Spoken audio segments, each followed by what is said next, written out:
Hey guys, John Cat Chaser coming at you.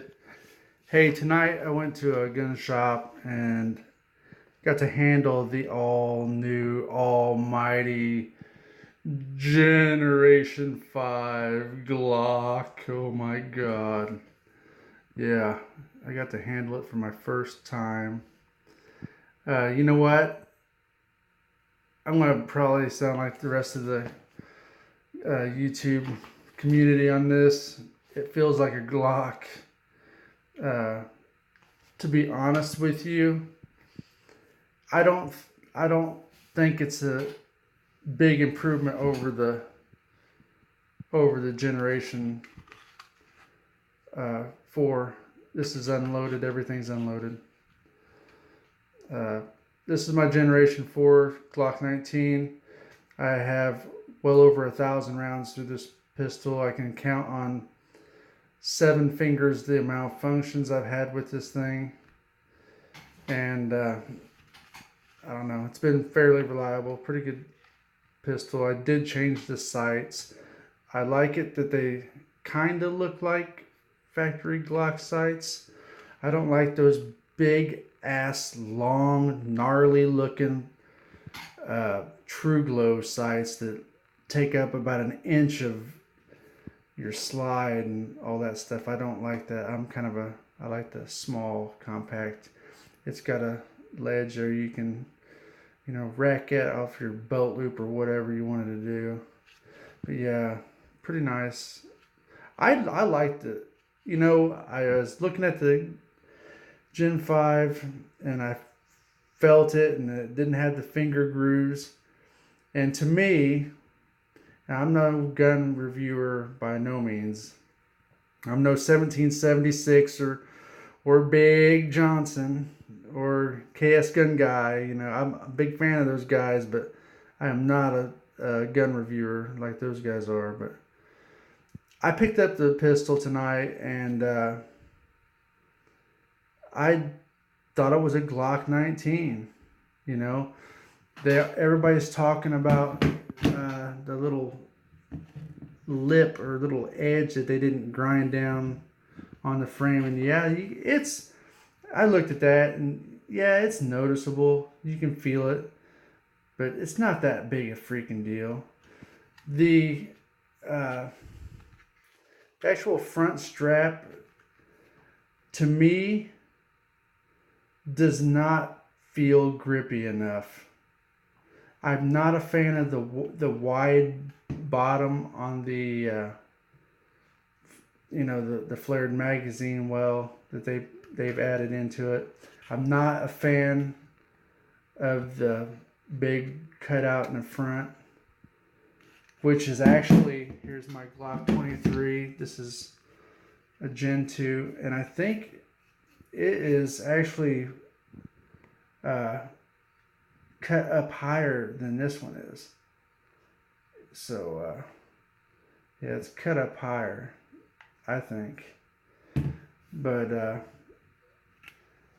as far as that goes, if you guys want a Generation 5, you might as well get a 43, because that's what basically they turned the 19 into, other than a few small details. This thing here is Glock perfection right here.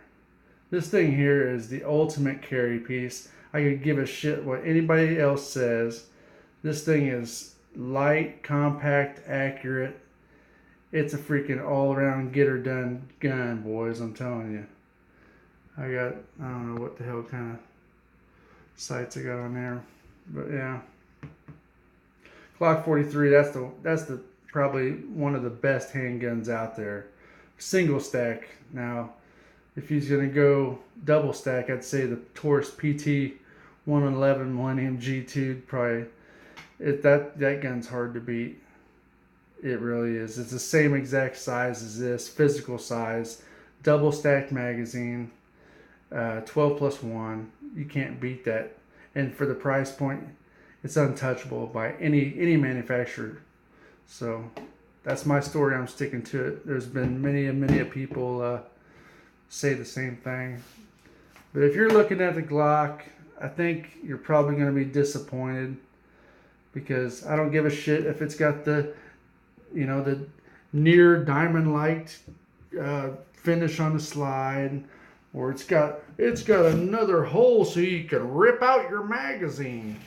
It's got another hole where you can rip out your magazine. Oh yeah, you gotta really rip them out. I've really never had a fucking problem with a Glock anyway, so why would you have a problem ripping out your magazine? I mean, do they do that because it's gonna have problems? You're gonna have to rip out your magazine? I don't know. Gen 4 solid. I don't have a Gen 3. I thought about getting one time.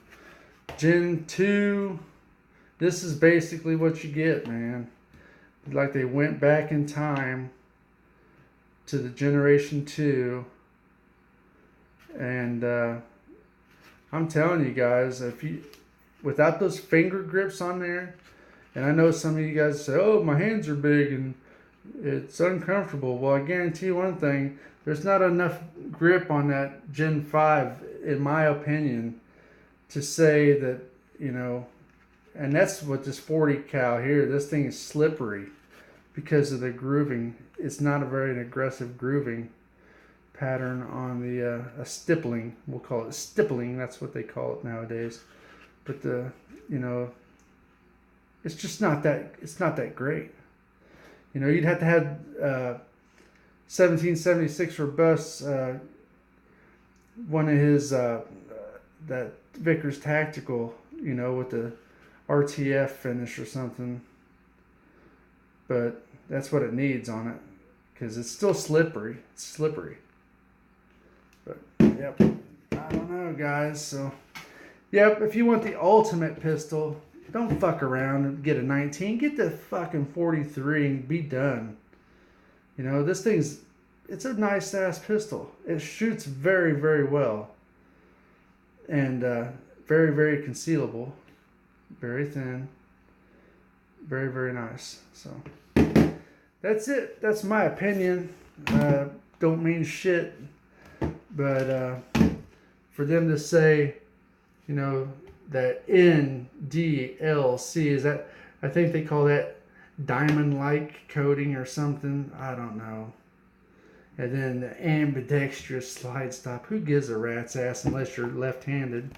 And then that magazine, well, all that does is kind of make the grip feel funky at the bottom, especially with that new cutout that they put down here. No finger grooves, makes it slippery, kind of wants to slip out of your hands. And the marksman barrel, who's to say that's I don't know. Who's to say? I don't know anything about the marksman barrel. But yeah. Anyway, that's my thoughts, guys. The next generation of confidence. The Generation 5. Yeah. Oh, come on. Come on. I'd say it's all hype. But that's just me. That's it for me, guys. Thanks for watching. Keep on subscribing. We'll catch you asses later.